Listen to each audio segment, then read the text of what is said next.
This burn may ease pain, but it could weaken your shoulder. Your insurance may cover nerve burning for pain relief, but what's the real cost? Nerve burning, also called radiofrequency ablation, works by disrupting pain signals. It can help in the short term, but sometimes it also affects muscles that protect your spine, shoulder, or knee.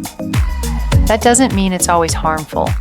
Skilled physicians use advanced techniques to reduce risks, but it's important to know both sides before saying yes.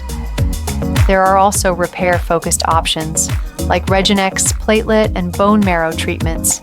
These aim to support tissue repair and protect long-term performance.